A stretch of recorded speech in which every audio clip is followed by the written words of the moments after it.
So my biggest concern, you guys, is really for the middle class right now. The upper class, they're probably going to maintain doing what they've been doing. They're probably going to be all right. It's really the middle class that's really had it handed to them these last, say, 10 years. Certainly the last few more than the previous six. But there is a meltdown going on. There's a rapid extermination of the middle class. I mean, it's just really, speeding up now. That momentum is gaining.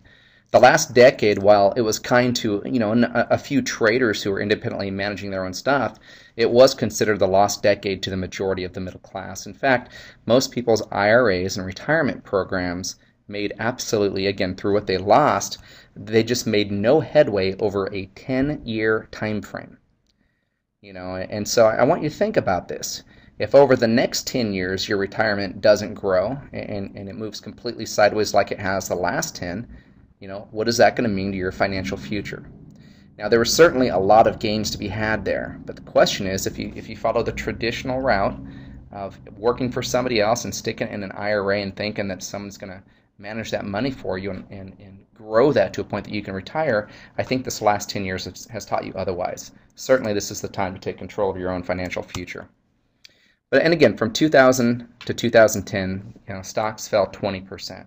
Dramatic pullback in the marketplace. Pay for the middle class fell 7%. Now that's not counting obviously the hundreds of thousands who have lost jobs. That's just saying right across the board, the average pay fell 7%. The middle class is being crushed like never before, you guys. I've never seen it as bad as it is right now. Independent studies have found that from the housing bubble, the dot-com, and the recession, there's been $25 trillion in losses over the last 10 years. And what that means is that's an $85,000 loss per man, woman, and child. Now, that's pretty significant. And again, if you're in retirement and yet you're living on a fixed income, it's pretty scary. Baby boomers have lost 25% of their net worth. And think about this. Health insurance is up 69%. Okay, and again, I'm not going to get into the politics of why these things are what they are, but the fact is, this is the way it is. This is the current environment. Okay, and so, just like a pilot looking out there saying, I still need to make this trip. The question is, how can I make it safely?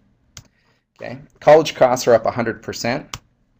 Food prices are up 156%, and I probably know that better than anybody, having a 17-year-old teenager in the house who isn't afraid to definitely eat his share. I feel for those of you that have 3 or 4 of them. It costs 50% more to fuel up your car, and some of you know my background. We've got horses and a big old diesel truck, so trust me when I say it's gone up more than 50% for me.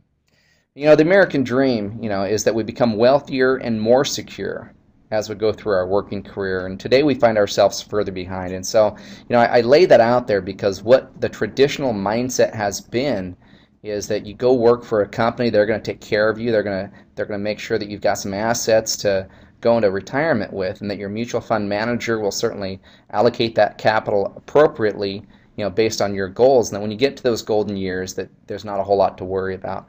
Healthcare is there, Social Security is there.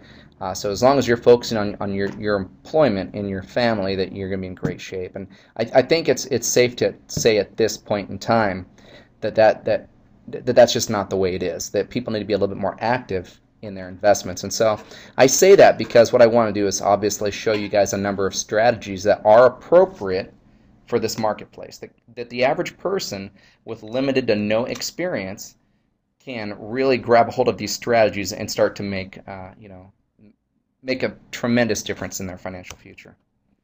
And the scariest part, you guys, is as we look at the next 10 years is what they could hold for the average, person hanging out there.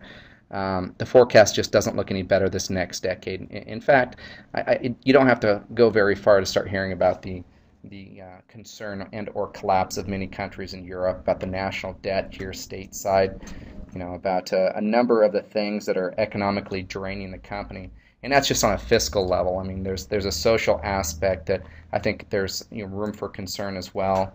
And so, as I say that, I don't mean to be doom and gloom in any capacity. I just think it's important to shed light that what traditionally worked hasn't worked for the last 10 years and doesn't look like it's going to be working for the next 10 years. So that being